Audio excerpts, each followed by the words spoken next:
Hello guys, welcome back to the channel. ఇది Redmi 13C mobile phone అనమాట. దీన్ని కొన్నప్పుడు అయితే కలర్ మొత్తం చాలా డల్గా ఫేడ్ అయినట్టు కనిపించేవి. ఇక్కడ చూస్తున్నారు కదా మీరు, ఈ ఎల్లోలో ఉండాల్సిన మ్యాంగోస్ గ్రీనిష్ బ్రౌన్ కలర్లో కనిపిస్తున్నాయి. డిస్ప్లేలో ఏదన్నా ప్రాబ్లం ఉందనుకొని సెట్టింగ్స్లో డిస్ప్లేలో కలర్ స్కీమ్ చేంజ్ చేయడానికి ట్రై చేశాము. చాలా ట్రై చేసామండి కలర్ టెంపరేచర్ని మార్చడానికి, దీన్ని రెక్టిఫై చేయడానికి. కానీ రిజల్ట్ అయితే ఏమీ లేదు, సేమ్ అలానే కలర్స్ మొత్తం డల్గా కనిపించేవి. సో దీన్ని మనం రెక్టిఫై చేయాలంటే సెట్టింగ్స్కి వెళ్ళి పైన సర్చ్ ఆప్షన్లో కలర్ కరెక్షన్ అని టైప్ చేయాలి.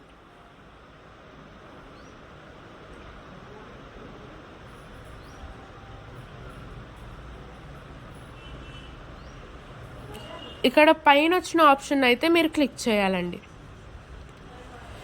ఇక్కడ యూస్ కలర్ కరెక్షన్ అనే ఆప్షన్ని మీరు డిసేబుల్ చేసేయాలి. చూసారా, కలర్స్ అన్నీ మొత్తం నార్మల్గా అయిపోయాయి. ఐ హోప్ ఈ వీడియో మీకు యూజ్ అవుతుంది అనుకుంటున్నాను. Thank you.